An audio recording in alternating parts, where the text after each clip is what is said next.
Okay, thank you, Tim.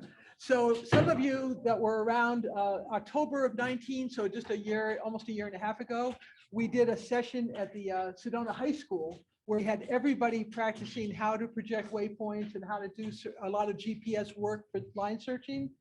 And we basically realized that we don't need everyone to know how to do this. What we need is a subset of our membership that is able to learn how to do this and do it fairly quickly.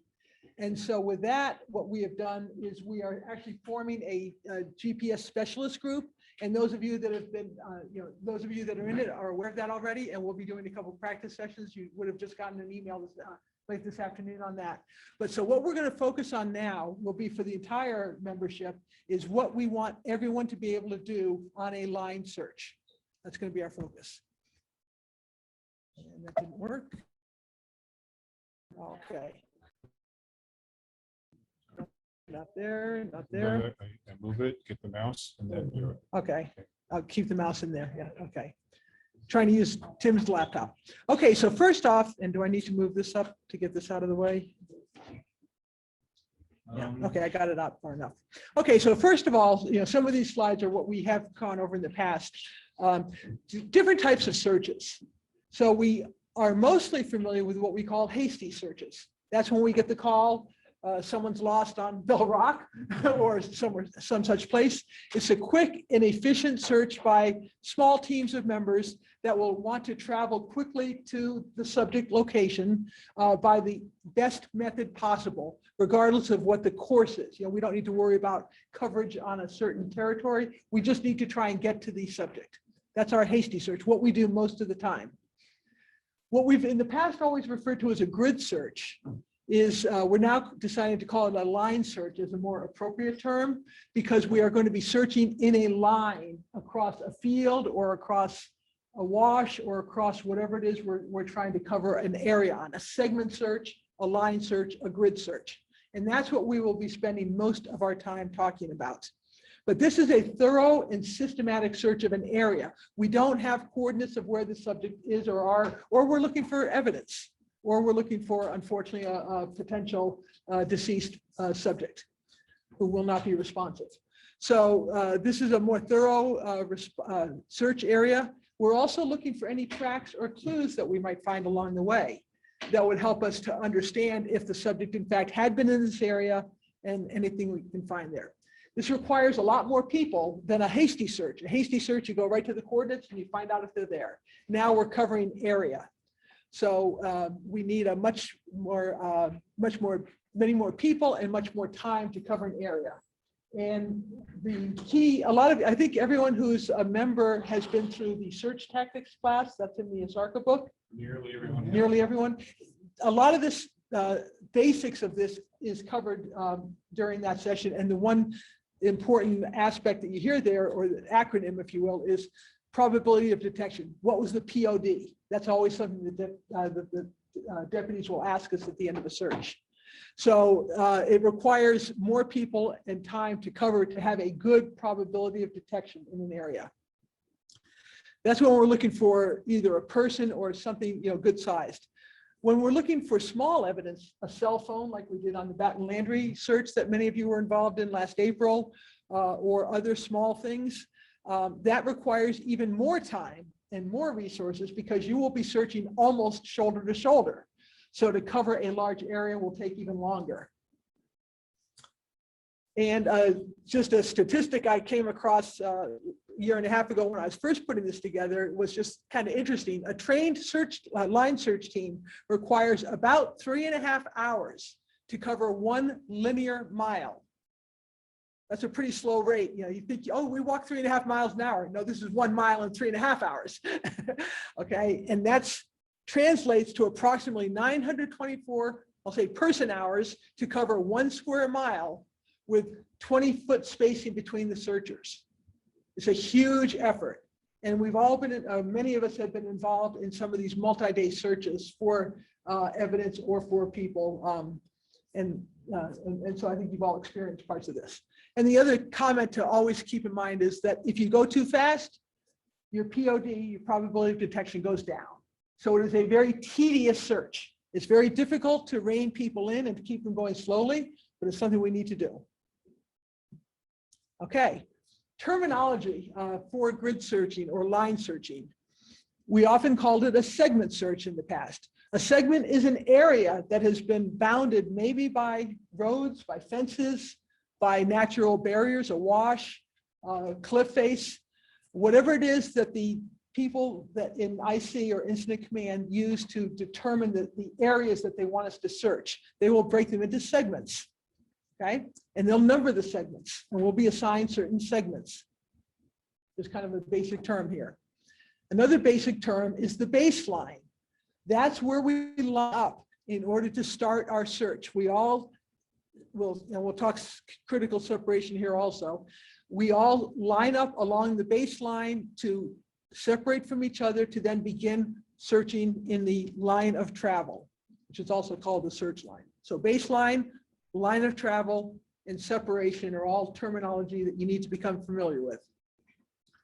Other terms that we tend to use here are the flankers. We have a controlling or the outside flanker, and that's the person that is walking closest or very close to the initial search line or line of travel, right along the very first road or fence line or the first boundary of the perimeter. We call that the controlling flanker, because everyone else on the search team will be using that flanking person as their guide for how to line up and to have their separation, okay?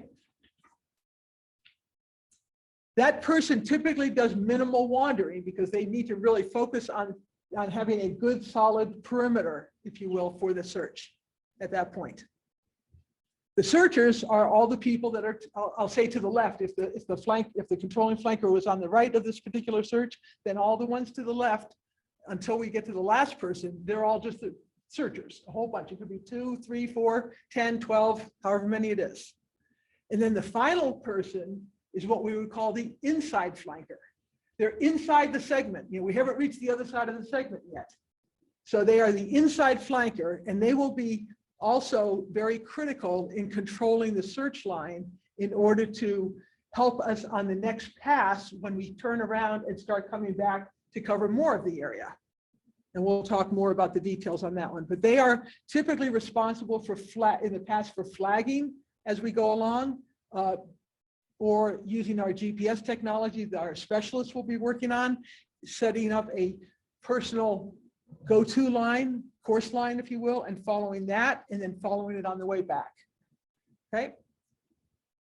Now, one other thing we've determined that could be very helpful is on a large search line, when we have 8, 10, 12 people in the line, it would behoove us to have a line search leader who is not actually actively searching, but rather they are kind of behind the line, wandering back and forth across the line to manage the line. And that is a big job. And it's a big job because we're in difficult terrain, we're in difficult conditions, and we're all trying to search, and we're not necessarily paying attention to what's going on around us. The focus of this training is to give everyone a full awareness of why it is critical for us all to be paying attention to what's going on around us, okay? So the 3 important concepts that we're going to be repeating throughout the presentation today and throughout the field training itself. Critical separation. How are we from my searching area to the next person's searching area?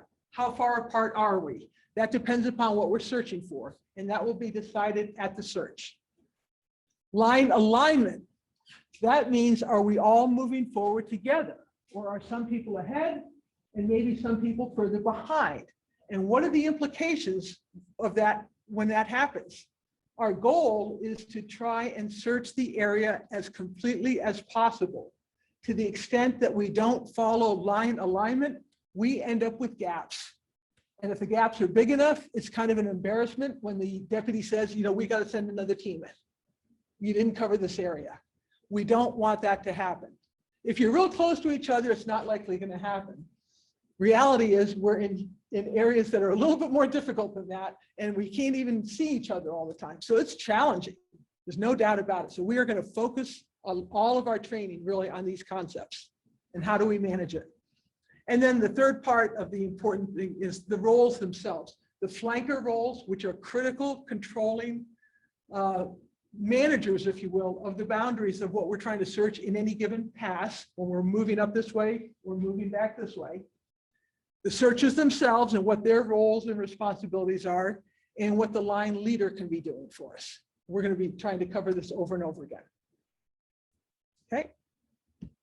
Okay, so just to pictorially, from a line search terminology, a segment. This is a beautiful one. It's nice and rectangular.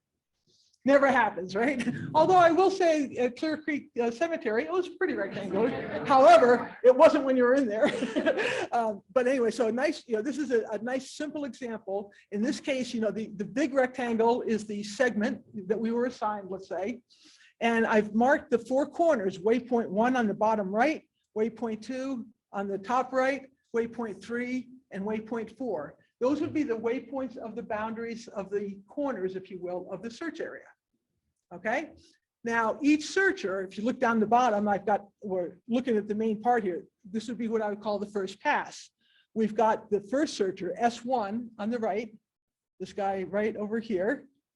Okay, searcher 1, this is what would be their, I'll call it their line of travel or their search line, the way they will be lining up to go, the way they will be moving forward in their search area. Whoops, now it wants to move on me. Okay, there we go.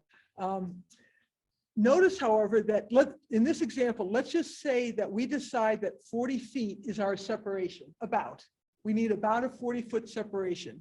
That means from searcher 1 to searcher 2, there's my separation, is 40 feet. That means my personal search area is on 20 feet either side of where my line is, right? And the next person, this is yellow, is searcher 2's search area. Again, that's their center line where we want them to primarily be, but they'll be wandering and moving throughout here. But this is the area that they are expected to cover in their search, and the same for searcher 3. The baseline, as this shows you, is how we lined up right down here. Searcher 1 stepped here. We have our corner here, so we know this is our first line, our controlling flanker. Searchers 2, 3, 4, however many are in here, and then searcher, the inside flanker, the last one, along the baseline. Okay? And now I need to move this stuff out of the way if I can. Yeah, there we go. No, that just moves it back. Over there, how's that? Okay, so again, searcher 1 in this situation is the outside or the controlling flanker. Anyone in the searcher 2, 3, 4, 5, however many there are the searchers, and then the final one in this example, searcher 3, is the inside flanker. Okay, and the whole thing is called the segment, and you're assigned, the deputies, when they assign you, they say you're assigned to segment 42, or you're assigned to segment 6 and 7 in the search we just did last weekend. Now, reality. So I showed you a nice rectangular one. This is what segments really look like. This happened to be the Bumblebee search back in September of 19, where this map on the left-hand side is showing the segments. They're a little hard to read, but this is segment 8, this is segment 7, this is segment 6, this is segment 9. I never quite understood why in this particular area they developed the segments the way they did. Because there were some roads in throughout there, but sometimes they just kind of went from one to the next. So the segments themselves, you will be given an assignment by the deputy as to which segment or segments you're asked to do. In this particular case, we had a good team of 10 or 12 people, if I recall, and we decided as a team to stay as one team rather than to have one team go and do segment 7 and one do 8 and one do 9. We decided to stay as one big team and cover a larger area as if it were one segment. And that was just part of our planning after we spoke to the deputy and after we've been briefed by the deputy as to what our assignment was. At that particular time, they wanted us to cover as much area near where the subject vehicle, the initial planning point was, the subject vehicle had been. And so in this case, we said, well, we were asked to cover segment, whatever these are, I can't quite read them, but 9 and 10 or 10 and 11, whatever these two segments are here. We decided to do it as one segment, and you can see all our tracks on this side. going up and down across those segments. We got that side done, which was essentially this group of segments over here that I'm kind of arrowing around. And when we finished that, we then attacked over here, but here we decided to go on a different pattern, left and right, if you will, because it was a more conducive to our search line, what we wanted to do. So it just goes to show you that even though it's nice to have a concept of a nice simple segment, nice and square or rectangular, not reality. Another picture of another search from a while ago. This was back in 2016, I think, up in Ash Fork. This was the map we were given of segments. And this was a huge map that was at base. And we were, the team I was on was just a 3-person team, and we were assigned segment 42. Well, there's a close-up of 42 to give you an idea of the shape of that. So the point of these slides is to give you an awareness of what is reality when you go on searches. And part of the search line leader's role will be to figure out with team member assistance, how do we want to attack this particular segment? We might break it into pieces because we want to be able to do straight, fairly good lines across it. In this particular case, we decided to knock off this little triangle first.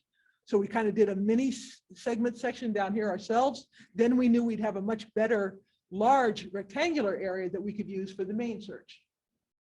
Okay, so just concepts or awareness of what these things look like. The baseline, as I said, is where you line up. So going back to the bumblebee search, we had a road. So this is where you can see it's all spread out. We determined our spacing based on what we were looking for, which I can't even remember now what we were looking for on that particular search, whether it was the body. No, it was the box. That was Nicholas Rice. Okay, you're right. Yeah, I can't remember what bumblebee was. It was the person that was gone. A missing person, Yeah. and his car was found running along the road. That's right. The doors were open and the car was still running. That's what it was. Yeah. So we were, looking for him if he was down and injured or potentially deceased. We may have found him later in the Turkey Creek. Yeah, like a year later. Yeah, a year later, we might have found him in a Turkey Creek in a wash search, basically, which was another type of line search. But anyway, so this just shows you how we're lining up along our baseline. Our baseline in this case is the road. The one point I want to make here, though, that I find it's always challenging for me, and I think for everyone, because you're lining up along a road does not mean that you're going to be going, and this even says perpendicular, I realized, it doesn't mean you'll be going perpendicular to the road. We had waypoints that we needed to head for.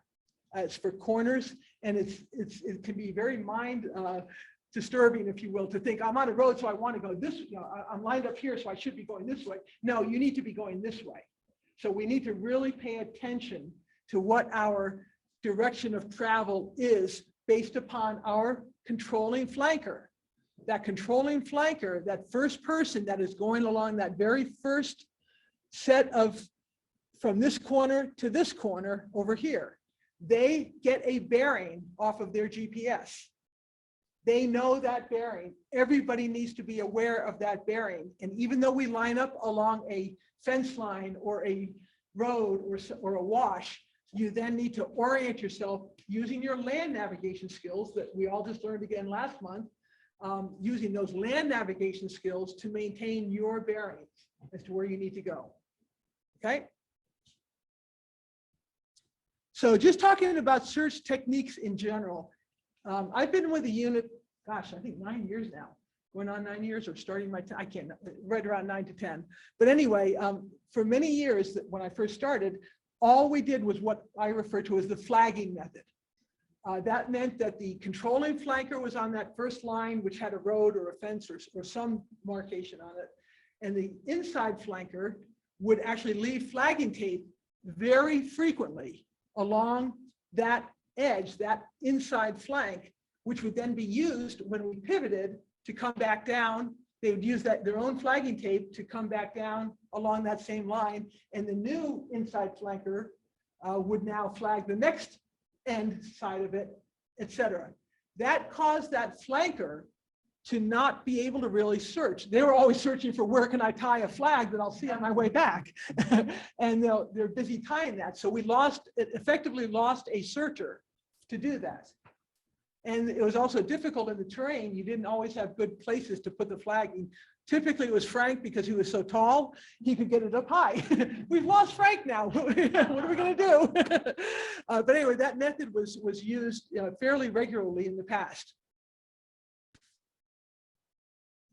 What we've started doing the last couple of years is learning that we can really utilize GPS specialists to use the GPS to create the equivalent of a flagging line, but create it on the GPS. So some of you will be practicing that and becoming flankers, if you will, for grid searching or for line searching. And in this case, you really only need to flag the corners. Just so you know, our baseline got from here to here, this first set. We make that first pass. We flag those two again at that end. We do our pivot, and we'll talk more about the pivot. We pivot and we start coming back. And again, the inside flanker flags the next set. And we use the actual GPS coordinates that we projected to control our lines as flankers. It does speed things up because it does allow us to utilize all of our searchers, okay?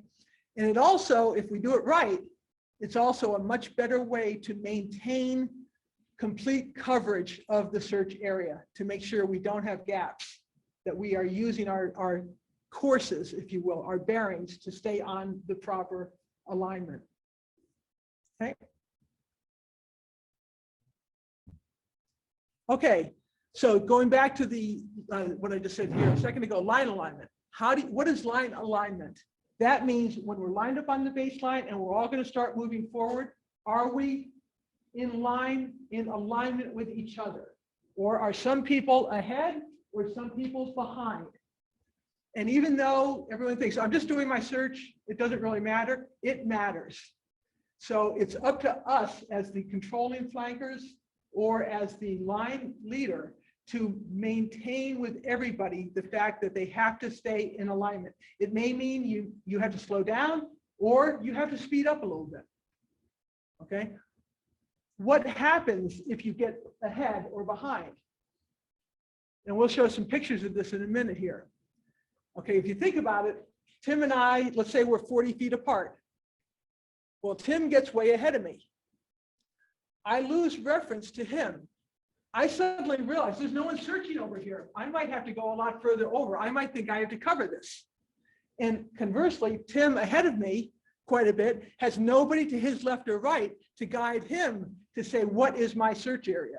You lose awareness of your personal search area if you're not in alignment with each other.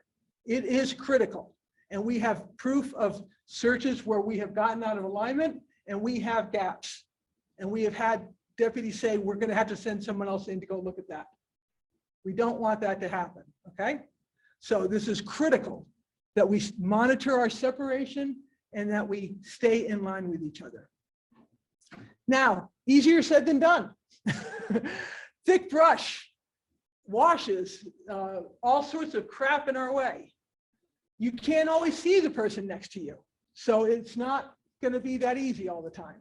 But we do our best with what we have. Certainly when we're in an open field, like at Nicholas Rice down at the I-17 Sunset Point area, wide open. We could see everyone except for the grass that was that tall every so often. But most of the time we had good visibility, but we still got out of alignment. Okay. Bumblebee, I think we had pretty good wide open areas. Cemetery last weekend, not so much, trees and crap everywhere. You couldn't really do it. You had to get around stuff all the time. So different situations will cause different challenges as we're doing this. But we always have to have a full awareness of, to our best of our ability, am I in line with everyone else? And am I spaced properly? Okay. And don't be shy, anybody, to call out and say, all stop, or right side stop, or something, or realign. You know, we'll try to come up with some good terminology here, but if someone is out of alignment, and when I say out of alignment, it's really from the flanker to the flanker. Okay, so even though Tim and I might both be up here, and Heidi and Mike are back further, and they say they're in line with each other, and we're in line with each other, we're the flankers. The flankers are the ones that matter. Sorry, I just realized on Zoom they can't see me. I was out of line. So it's important that you stay, assuming you can see both flankers, which I know you can't always see both flankers, but to the extent you can see both flankers, you really are trying to do your best to make sure that, yes, you are in line with both of them. Not in line like this and in line like this. That's not in line, right? But a lot of people, not just our people, but other units. I mean, Backcountry just told me they just trained some quad people and they did that exactly. They said, yeah, we're in line. Look, yeah, look, we're in line with them. We're fine. No. Flanker, the two flankers are, could you tie a rope around them? It's almost what we need to do, I guess, to practice is put a long leash from one to the, one flanker to the other, and how far out of alignment are you? That's what we're talking about for alignment. And it's, again, it's not just getting out too fast, it's too slow. People that are falling behind. Now, if you have an area that you need to search that's going to slow you down, you need to call out and say, again, we need to come up with terminology here, but either hold up, I've got to search this area. All stop, let them do the searching. You can search right around where you are, that's fine, but you can't keep going forward because we lose alignment and we lose our reference to each other and what we're trying to search. Okay? And again, this is really the focus of what we're trying to be done here. Beware of your personal search area. That in the case of a 40-foot separation, that 20 feet on either side. I've got to cover that area. And if someone else is wandering in their, they've got to wander to get around stuff in their area. Well, if they've wandered over to their right, you should have an awareness of what your search area is. And it doesn't mean you move over to the right just because they did. It means you stay in your search area, but you're aware of them. Again, easier said than done. I'll be the first to admit it. Some of my lines are terrible. Okay, so what happens when someone does get ahead or behind? This is an example of that Nicholas Rice search down at Sunset Point, wide open field. We could see each other most of the time. And in this case, we had a couple members that got ahead. And in this case, it's this magenta line here. Should have been coming right down the middle here, but instead that person without reference to anyone on either side got ahead and got off course by by moving to the left, but no people next to that person on either side, so no point of reference. The ones behind are coming up with some reference, but a gap at this point. And we finally said, stop ahead, we've got to realign. And when we caught up, 1 to 2 people have been crossed over their paths. So shift back to the right, but then look right away, ahead again and off to the left again. So it really does show up in the close-up of the tracks. We often don't see it when we look at the big picture of all the tracks, which you'll see in a couple minutes here, because they hide many irregularities because they're really, we're only 40 feet apart, and the tracks are shifted so much so that all the tracks show up in a tiny spot here, so you don't see it. But when you blow it, when you zoom in on it and look at it, you see what's happening here. So I cannot stress enough why. And I know I have a horrible reputation because I yell at people all the time, slow down, stop, and that's because we have to.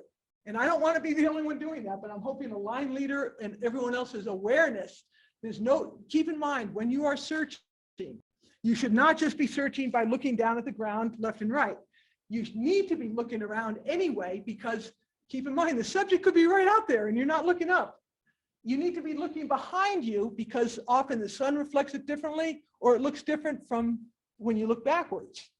So you should be looking around, which should give you a full awareness of where the other searchers are. So there's really as long as there's visibility, there's no reason not to be paying attention to that. Again, in typical terrain, things change. When you can't even see the people, like a Black Canyon Black Canyon City search we did, where we were crawling in such thick brush. I think, Al, you were underneath trees and bushes. Remember that Black Canyon one? We couldn't see anyone, and in that case, we kind of had to just regroup periodically. Is that clear to people? Why I'm stressing this so much? It really is critical. Okay, now when you get to the end of a pass, you know, we've gone down the line, if you will, moved our line forward, and then we have to decide to now continue because we've only done a first part of the segment. We need to now do the next part of the segment. So we can either pivot around the inside flanker, and so the outside flanker from the first pass has the longest way to go. They've got to go all the way around, and everyone else does the same thing, just kind of a circular pivot. Or we could shift. Everyone just moves over. My experience has been that pivoting is better because the person that was the inside flanker on the first pass will now be the controlling flanker on the return pass. And they've got more knowledge of that particular area. They've moved over a little further, but they should know, hey, I've already been in this area. I need to, you know, and they have tracks that they can be looking at and other methods to monitor that. So that tends to be better. So we tend to focus really on the pivot method, but be aware that when you're with other units, they might do a shift. And that just means you all go over an equal distance and go from there. And so this is just another, just kind of a nice squared, easy version of my 3 searches from the first slide a while ago now are pivoting. So searcher 3, who was the inside flanker before, pivots, you know, let's say this was the 40 feet separation. So they'll flag right here when they got out here. They'll move over to their position, which is they're 20 feet through their first search area and then 20 feet into their next area in this case. So they would move over 40 feet and everyone else moves over appropriately. These guys need a lot of patience because it may take these guys a while to get over there and get set. So even though you were this guy, I'm ready to go. No, you got to have patience and let the rest of the team reset up a new baseline that's now on the north side. Again, getting their separation out, getting lined up again, and for the flankers to give them time to establish their search lines that they'll be using to control the search. Okay? So again, what are the important things?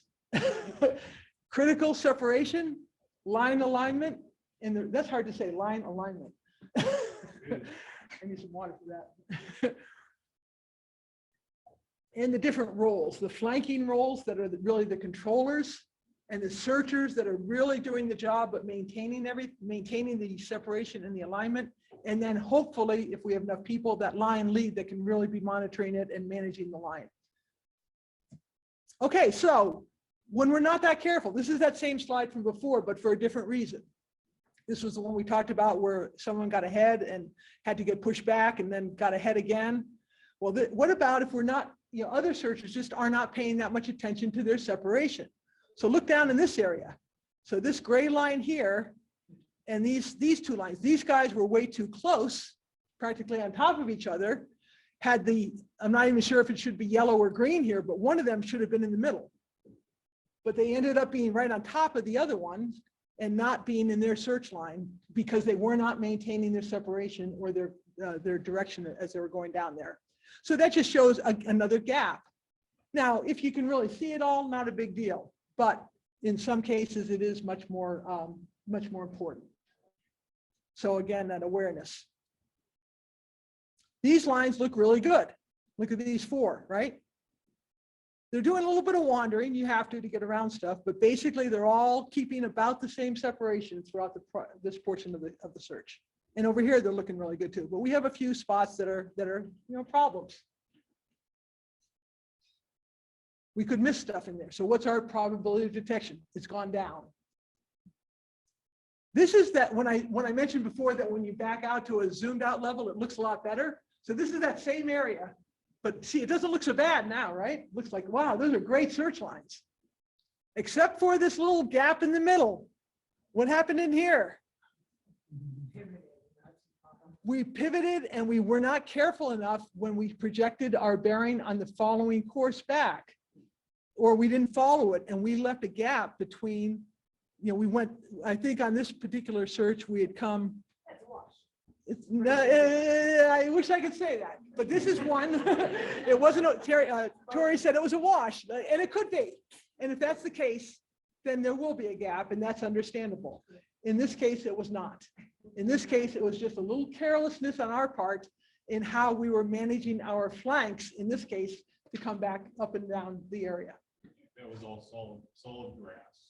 It was solid grass and a lot of rocks that were difficult to walk on, but we had no trees, no washes, nothing like that. So this could have been, and you'll even see other little spots where, you know, here there's a gap, you know, and again, this level of detail here, it's a lot worse than what that little thing looks like, because, you know, we're talking,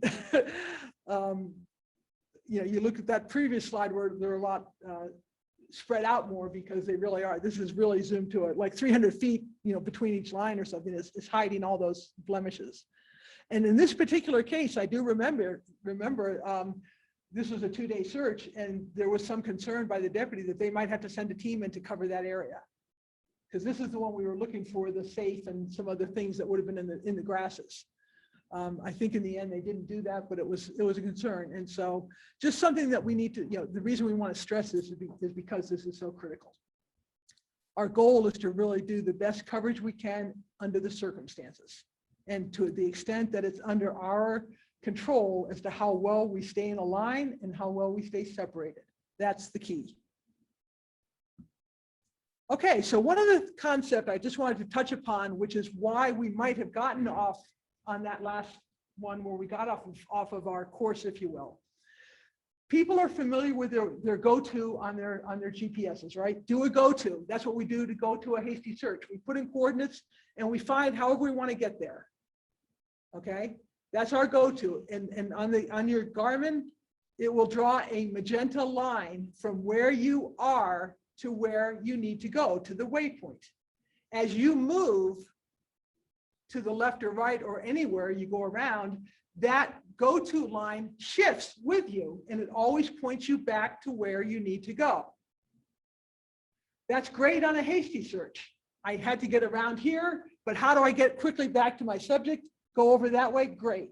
Use my go-to line. On a line search, not so much. Why not? Okay, so this, what I'm showing you here is, let's say this was where you're starting and that was your waypoint where you're trying to get to, the end point. So this red line is what I'll call your course, and what the GPS will call your course line. That is a fixed line that does not move, but you don't see it on your Garmin, but it knows it in its memory. Oops.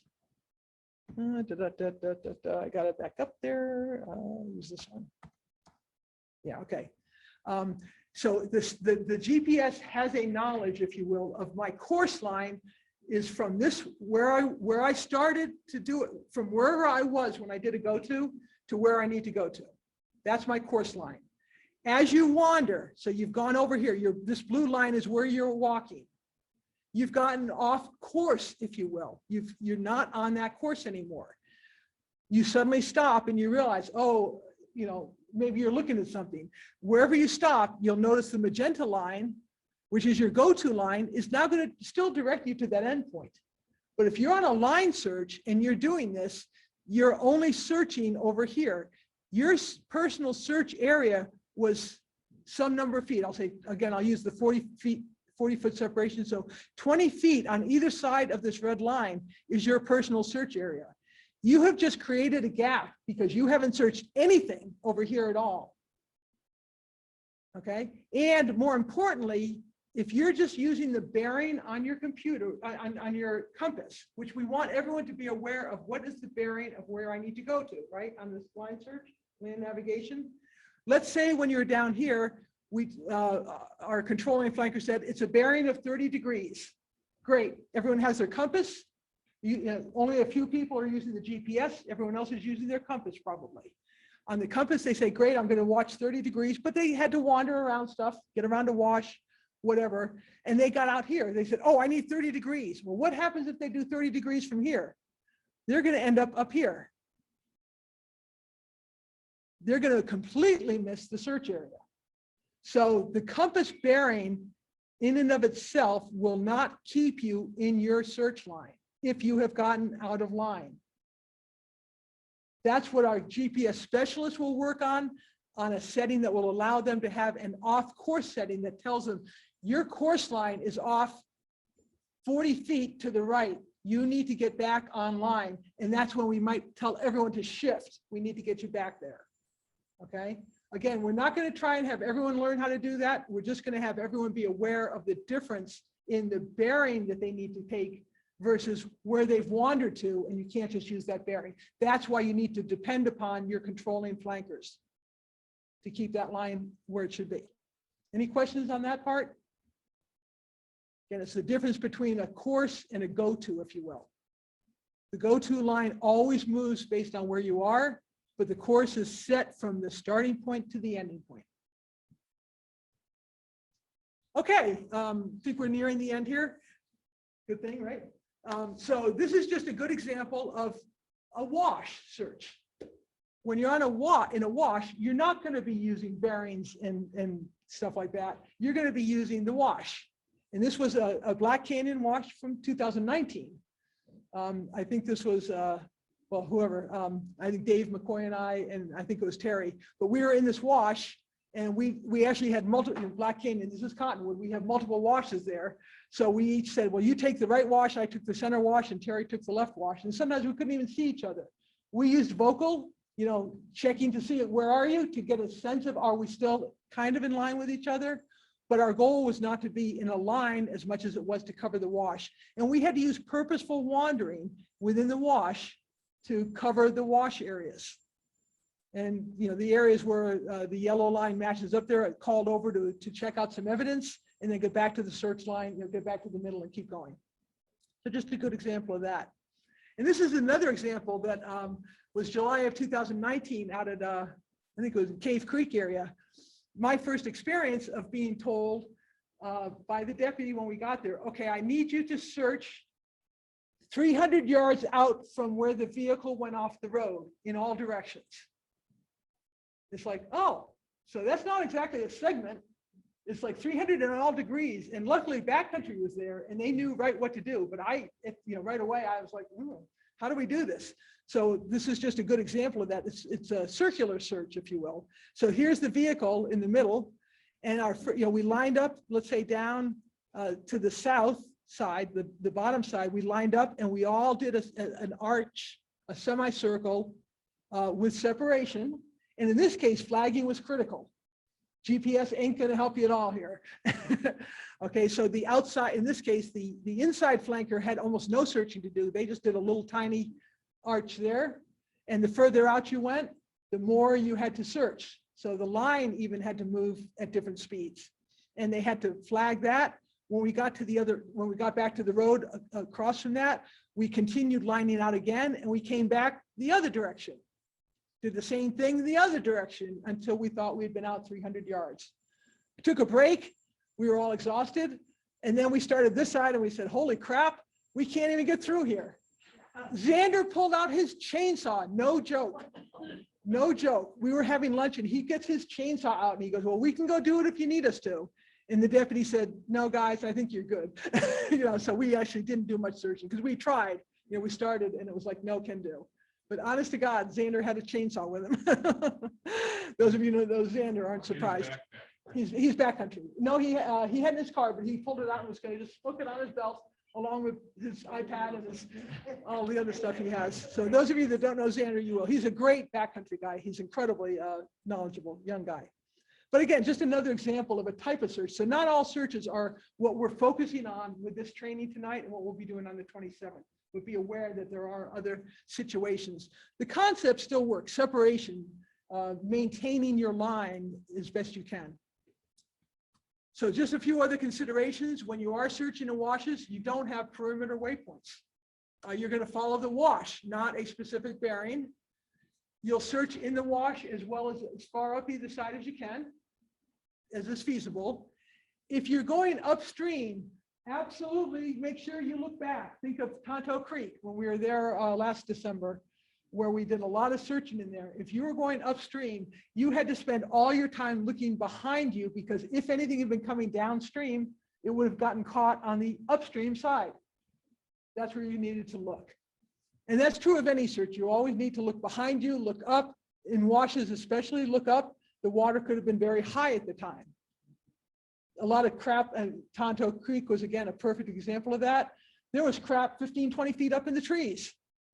So our little girl that was unfortunately died in this, along with a couple others, could have easily been up in a tree. Difficult shapes for segments. As the team leader, or when you first are given the assignment, you might consider breaking it up into sub-segments in order to search it effectively. And you often have to figure out how to get to your segment. Ash Fork was a good example. Base wasn't anywhere near the segment. It was, you know, a few miles down the road. So we had to get to there and then establish our work at that point. Typically, recently, as far as the search setup, things have changed a lot from a few years back. A few years back, we had to look at the map and figure out all the waypoints, and we didn't get any help on the GPS or tracks or anything. Nowadays, with VSAR Topo, they're typically getting us a track the night before, by the time they've gone operational, if you will. When they do that, they'll give us segment tracks. You absolutely want to try and load those onto your GPS, for those of you that are GPS specialists, because it will give you the perimeter of all the different search areas. And you'll be able to, because there isn't always a road or a fence line. So by having those perimeter tracks on your unit, that's very helpful. And when they do that, it saves us time. The line search leader will figure out those logistics. If we got that from the IC, then we'll have it. If not, the leader will determine, do we need to figure out waypoints and put them into the units, which will take longer to get started. The flankers that are now our GPS specialists will be creating their own controlling search lines. And we'll be working with the specialists on that. But that'll be for each pass, that they'll have their own course line that helps them stay on course. All the searchers, everyone in the middle, need to maintain that alignment with the other searchers, flanker to flanker, all moving forward at about the same speed, with obvious variations, you know, for the terrain and all that, but awareness that someone's got some tough area to get through, they've got to go down and wash and back up. Everyone else has to slow down. If you're behind, you need to call out and say, hold up, I need to catch up to you guys. You always need to maintain that critical separation and that awareness of your personal search area. You'll still wander within your search area to look at stuff that needs investigating, trees that you need to go look in, you need to go down, look in the wash, whatever it is, but you need to always try to get back to your center and make sure you do both the left and the right of your area. Search, don't stare at your GPS or your compass. It takes, you know, those of you that will be using controlling features, it's just a quick glance that tells you if you're off course or not. Doesn't take much, just a quick glance. And I'm 15 feet off course, that's not bad. I'm 50, 80 feet off, oh crap, I better get myself back where I need to be. I need to shift the line. Okay, and if the line is long enough, we may use more than just the two flankers. We might insert a specialist partway through the line so that we have a few, especially if we can't see everyone across the whole search area because of the terrain. We'll try to have several GPS specialists throughout the team. But again, maintain separation and alignment. Everyone getting that message? Have I said it enough yet? I think there's another slide that says it again, right? You can thank Tim for that. Yeah, but it's great. I think repetition is so important on this stuff. What is it? You know, hopefully you walk away understanding that we need to pay attention. So what are we doing on the 27th for the field training? Guess what? We're going to work on separation and alignment. We will have worked ahead of time with our GPS specialists, so they'll be doing some work with projecting waypoints, which means those of you that are searchers that are not the flankers, you will need to have some patience because it does take a few extra minutes for them to get set up in order to start the line. But by doing so, the benefit is that we have much better coverage. And so our probability of detection is better, and our probability of having gaps that we have to be embarrassed about is diminished. That's our goal. We want to cover the area appropriately. Adhering to the line. Okay, so flanking, projecting the waypoints for the flankers. searching, adhering to the line, critical separation, and using your compass heading so you know what bearing you're going on. You need to be going on this general bearing, staying there. And then hopefully a line search lead. We'll practice that at the training, having a lead person behind us who's trying to monitor. And we might even put a few different people in there to see how hard it is. So you got it? Okay. For those of you that are on the GPS specialist team, I'm going to we'll put this up on the Google Drive and the VSAR documents, but I'll send you the appendix. That has more of the how-tos on how to do the projections in the course and all that sort of stuff. Okay, questions? Mike? You might want to bring up that at times will be integrated with other units. Some people from other units, if they're right next together, they like to do social talking. Yep. Now, if they're social talking, that means they're looking at each other, not looking for clues. So my suggestion is we have other units with us, Separate them. separate them with VSAR, somebody else, VSAR, somebody else. And do it that way so that you can keep doing that social talking. And it hasn't happened recently. Did everyone on Zoom hear that okay? That you basically need to work with other units sometimes, and they sometimes want to socially interact while they're, instead of searching.